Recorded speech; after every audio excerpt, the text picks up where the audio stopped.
No, it's okay. 영어 이름은 We're 도대체. going live. We're going live. 네.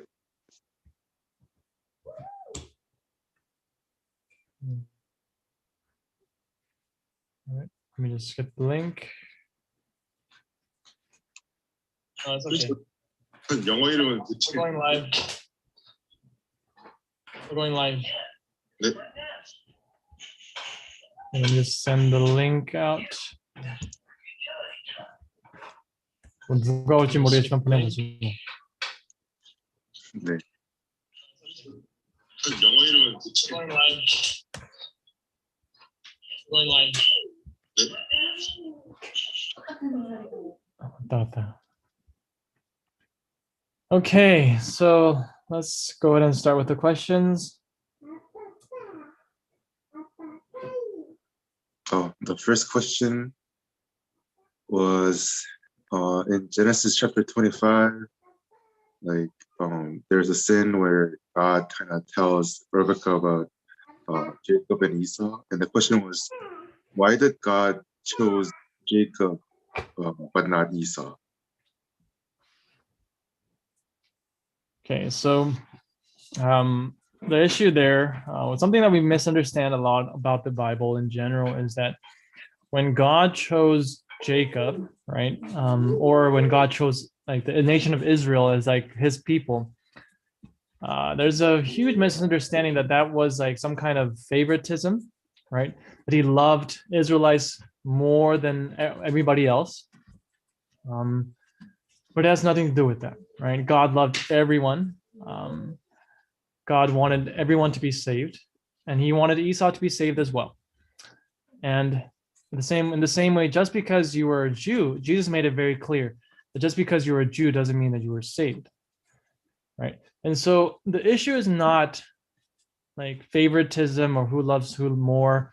And so when Jacob was chosen over Esau, it wasn't because God loved Jacob more than Esau.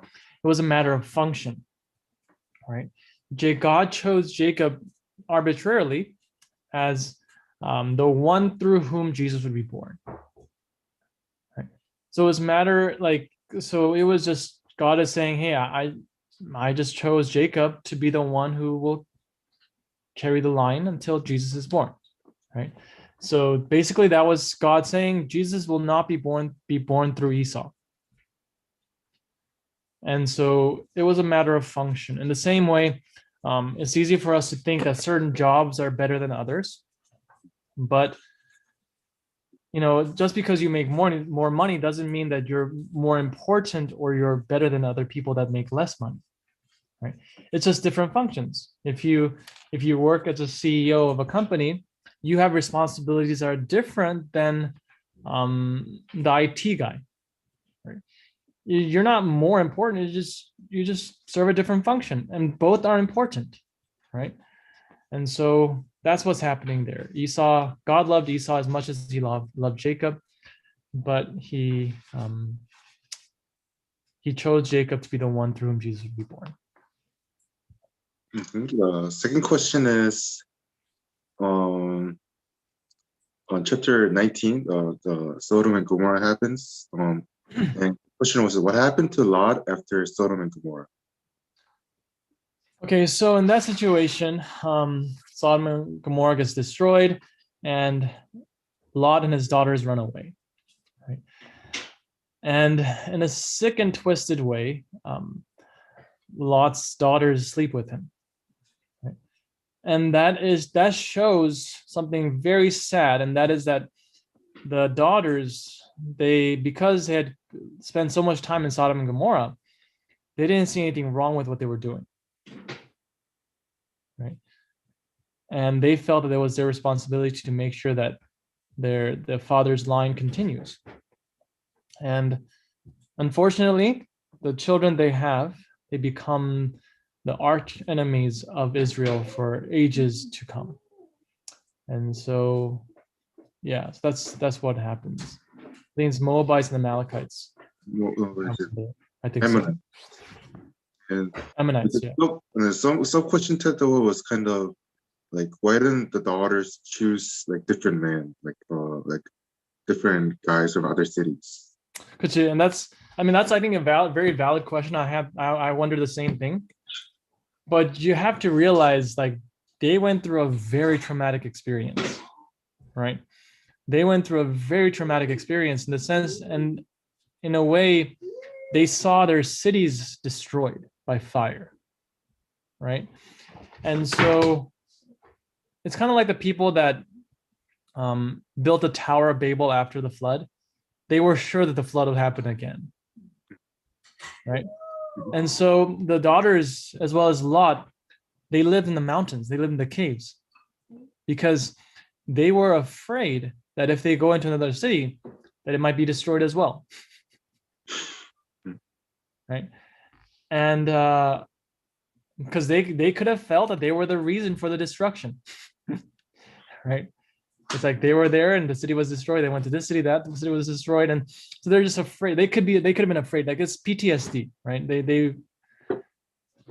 That could have been, right. That's the closest I could think of, but who knows what they were thinking of.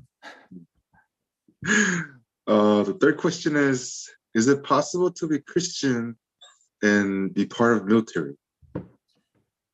So that's a yes and no question, right? Yes, there have been Christians who did great things for God in the military. Are the Senate chaplain, I think Senate chaplain is an Adventist, right now, Barry Black. So yeah, you can be, is possible, right? But the reality of being in the military, when you go in, you sign away your rights completely. You are by definition legally a property of the U.S. Army, right? So you are basically just like one of the guns or airplanes that are owned by the government. And so you cannot have any say in what happens. You go where they send you, you do what they tell you. And so that's a huge, I think, downside to being a military. I think you cannot, you have, even religious rights are kind of, yeah, I think it's totally gone. It doesn't mean that you're not allowed to be an Adventist. There's Christian, like, chaplains in the military. They take care of, like, they have worship services and things like that. But outside of that, there's not much you can do. So that's a concern. But yes, there are Christians who are in the military who are being used by God in that place. But most people like that go in that direction. They are not planning to go as missionaries in the military, you know. And so that's the thing to be concerned about. The last question is, so how does Pastor Daniel feels about getting his new daughter? Well, the simple answer is we're excited. We are very excited. We're excited that Onyu will have a sibling and that they can play together. And having a daughter will definitely be different. I do wonder, though. I do wonder how she will look, right? How much she will resemble my features, facial features, and also I do wonder, like, what her personality will be like, her temperament, because Onyu is very calm and very, like, very, like, I don't know, like Sune, and I think he got that from his mom. But with the confidence. So I'm just worried that if the daughter takes after me in looks and in temperament, it'll be a challenge. But otherwise, we're very excited and thankful that we're able to have both a son and a daughter. So we're very thankful for that, and we're excited to meet her. And I want to name her Danielle, but Miel thinks 2 Daniels are enough in one house. so